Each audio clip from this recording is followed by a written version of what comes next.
Bonjour, bonjour Bruno Lajara, Pierre-Patrick de Friendly Radio, avec mon ami Dominique Lolotte. Lolotte ou Dominique Lolotte, comme on veut. Ouais, comme tu veux voilà. aujourd'hui. Bonjour Bruno. Bonjour. Alors Bruno Lajara, c'est vrai que j'ai eu la chance de vous voir, enfin plutôt de vous entendre à travers de magnifiques comédiennes dans une pièce que je recommande à tout le monde, qui s'appelle Ici-bas, qui se joue à quel endroit? À l'Artéfil à partir de 15h. Bravo, elle sait absolument tout. Bruno, tout simplement, j'aimerais que vous-même vous présentiez à nos auditeurs, ce qui serait très sympa. Donc Bruno Lajara, donc je suis originaire à la base du Pays Basque, mais je vis dans le nord de la France et plus exactement dans le Pas-de-Calais depuis une vingtaine d'années. Mon travail, on va dire, je me suis fait connaître il y a quasiment 20 ans par un travail que j'avais fait qui s'appelait 501 Blues avec des anciennes ouvrières licenciées de chez Lévis, voilà, qui avait un peu bouleversé la donne de mettre des ouvrières sur scène pour la première fois depuis longtemps en France. Ça avait questionné, c'était les premières délocalisations et dans mon travail, j'ai essayé toujours de parler du monde dans lequel on vit, de ces bouleversements, des fermetures d'usines, de la montée de l'intolérance. Et à chaque fois, mon regard, il est du coin de ma fenêtre, de mon voisin, et j'essaie de parler de ce que je connais le mieux, c'est-à-dire notre pays, quoi, et voir comment il évolue, ou alors il dysfonctionne, ou alors il y a quelque chose qui peut être positif. Et à travers Ici-bas, j'ai voulu, à travers un drame qui dure depuis quelques années, avoir une issue positive. Voilà. Oui. Alors Bruno, c'est vrai qu'on vous retrouve ici sur Avignon, c'est pas forcément pour Ici-bas, parce que vous êtes venu présenter une conférence. Demain. Demain. Donc le 12 à 11h, je suis au Cloître Saint-Louis sur un débat organisé par le magazine La Seine avec Philippe Martinez, le secrétaire national de la CGT, et des responsables de Travail et Culture, de la CCAS, donc le comité d'entreprise EDF, sur les questions justement de culture et du monde du travail aujourd'hui. Comment parler du travail, comment quand on travaille on peut avoir des accès à la culture, etc. Donc c'est un débat qui va soulever ces questions-là et comment aujourd'hui faire avancer ce qui est de plus de spectateurs possibles, de nouveaux spectateurs. Voilà, Bien sûr, c'est vrai qu'on vous connaît à travers la France pour tous vos engagements, mais cela suscite une passion. Vous avez la force d'assumer tout ça? Oui, j'ai la force parce que je suis plus, je veux dire, dans l'âge de maturité, on va dire, après 20 ans de carrière, je suis plus dans la transmission aujourd'hui. J'ai été, on va dire, un nerveux, on va dire, avec cette envie de vouloir changer le monde, etc. Là, aujourd'hui, je suis plus à me dire comment transmettre des choses positives. Je crois que dans ce pays, on a besoin de choses positives. Alors, on ne doit pas oublier les combats, on ne doit pas oublier de garder nos acquis, on va dire, d'une certaine manière, et la culture en fait partie. Et je crois qu'aujourd'hui, les gens ont besoin de se dire que c'est possible de vivre ensemble. Absolument. Dominique, tu as quelque chose à Alors rajouter? écoutez, moi j'aimerais bien te parler un petit peu de ce qui s'est passé aujourd'hui avec Sainte Enfance, puisque c'est quelque chose qui m'interpelle beaucoup. Donc les enfants sont venus voir le spectacle tout à l'heure, et donc là tu as commencé à échanger avec eux sous forme d'atelier conférence avec les filles. Donc je voudrais un petit peu savoir comment ça s'est passé avec les enfants, quel a été leur accueil, parce que j'ai vu qu'ils ont beaucoup apprécié la pièce. Donc je sais qu'il y a une petite fille qui est partie à la fin du spectacle, qui voulait à tout prix faire un câlin avec Perrine.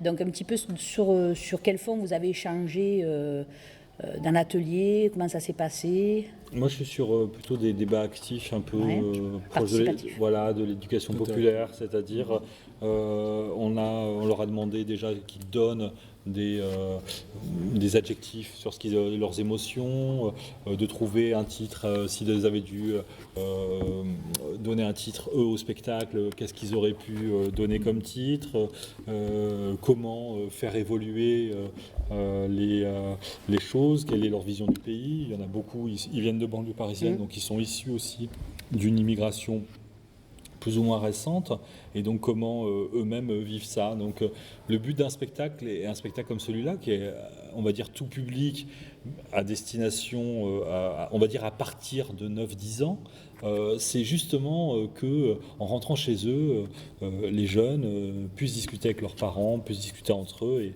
et le but d'un spectacle qui parle de ces thématiques, on va dire la crise migratoire aujourd'hui, et la manière dont je l'ai écrite aussi, c'est-à-dire avec un décalage poétique et pas loin du conte d'une certaine manière. C'est justement pour qu'on fasse jaillir l'humanité. Voilà. C'est le mot que je ressens en te voyant, en vous voyant, puisque c'est vrai que dans la vie privée, on se tutoie. Maintenant, ici à la radio, on se voit. Mais cela n'est pas grave parce qu'on peut reprendre le tutoiement très rapidement. Bien sûr. Dominique ? Alors moi j'ai une dernière question, enfin 2 questions qui m'interpellent beaucoup. J'aimerais que tu me parles un petit peu du travail que tu fais sur l'envol, parce que ça m'intéresse beaucoup et je voudrais savoir un petit peu quel est ton mode de fonctionnement avec ton public, tes sélections de pièces, un petit peu, parce que tu es là aussi pour faire ton marché aussi un petit peu quelque part. Alors c'est vrai que j'ai plusieurs casquettes. J'ai créé une structure qui s'appelle l'Envol, qui est un centre d'art et de transformation sociale, qui est le premier en France du nom. J'ai créé ça il y a un an et demi. Et je me suis posé la question justement dans cette idée d'ouvrir la culture aux gens qui sont coupés, on va dire les classes populaires, etc.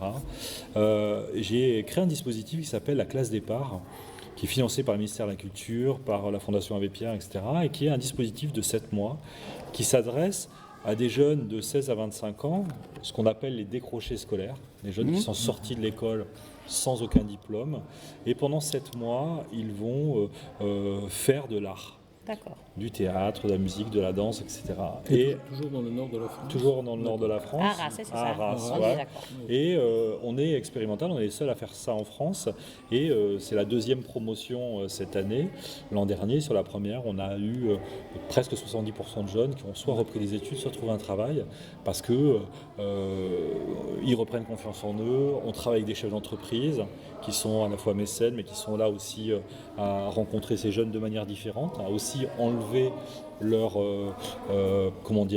œillères mutuelles, les gamins sur les entreprises et les entreprises sur les gamins. Donc je suis là pour parler de ça et demain justement au débat au Cloître Saint-Louis, je suis là pour témoigner de ça. Avec la CGT et puis moi je voudrais que tu me parles aussi des Nains-Beaumont aussi. Oui, puis je suis directeur du théâtre des Nains-Beaumont. Oui, alors est-ce que tu crées des partenariats ici à Avignon, quelque chose comme ça, parce que ça serait intéressant de te revoir sur Avignon, ou peut-être de déléguer quelqu'un pour reprendre tes idées ici, on en a besoin sur ce bassin. Justement, le bassin de Vaucluse, le ciel souffre énormément. Sur Champfleury, etc. Je veux dire, que je connais bien puisque j'ai travaillé avec le centre social il y a quelques années avec la Fondation Abbé Pierre. Là aujourd'hui, cette phase numéro 2 d'expérimentation avec le ministère précède la phase numéro 3 qui sera l'essaimage. Et a priori, l'idée c'est que ce dispositif puisse s'essaimer sur la France entière. Et que, alors l'idée c'est pas moi qui vais animer, mais c'est qu'on puisse former des gens à accueillir ces jeunes, cueillir des artistes à chaque fois, parce que ce dispositif pendant 7 mois est générateur d'emplois à la fois pour les jeunes mais aussi pour les artistes. C'est-à-dire que pendant 7 mois, il y a 25 heures semaine, on a des chorégraphes, des plasticiens, etc.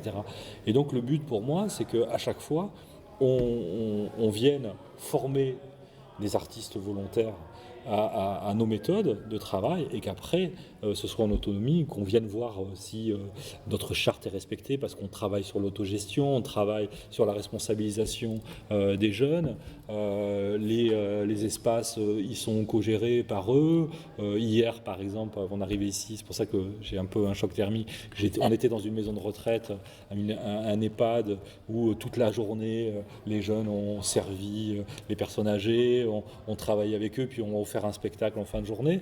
Donc là aujourd'hui, voilà, mes utopies elles sont là. Quand je suis directeur du théâtre des Nains-Beaumont, c'est pour d'autres raisons. C'est un territoire particulier, on le sait, c'est une ville particulière. Je suis à la tête d'une association historique, culturelle du nord de la France.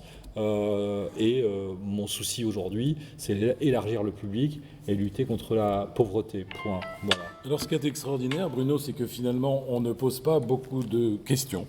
C'est peut-être le but de Friendly Radio, c'est-à-dire d'avoir effectivement le plus de réponses possible. Je crois que cet après-midi, nous avons été gâtés. Et Bruno, je ne sais pas si Dominique, tu as encore une question à poser. Moi, je voudrais. Je sais qu'on aura beaucoup de réponses. Je sais, mais j'ai une dernière après. Je laisse Bruno tranquille. Projet futur te concernant, je crois qu'il y a une histoire de film, non? Peut-être il y a quelque chose, non? De film, hein. Oui. Oui, il y a toujours un projet de quelque part qui germe, qui avance. Qui avance. Là aujourd'hui, je suis très ami avec Corinne Maziero, qui est le capitaine Marlowe sur France 3. Là, depuis des années, c'est la marraine de l'envol et on se dit qu'on fera un film un jour. Voilà, on y réfléchit, mais je veux prendre le temps. C'est-à-dire qu'aujourd'hui, je pense qu'il faut faire de la culture de manière différente, hors des sentiers battus, hors du star system. Et si je fais des choses, c'est vraiment... vous le saurez. D'accord. C'est vrai qu'on a envie de vous embrasser, mais à la radio, ça ne va pas se voir. Aussi, c'est avec beaucoup d'émotion que je fais... Voilà. Merci Bruno. À très vite. Lajara. Merci À très Bruno. bientôt. Au revoir. Merci.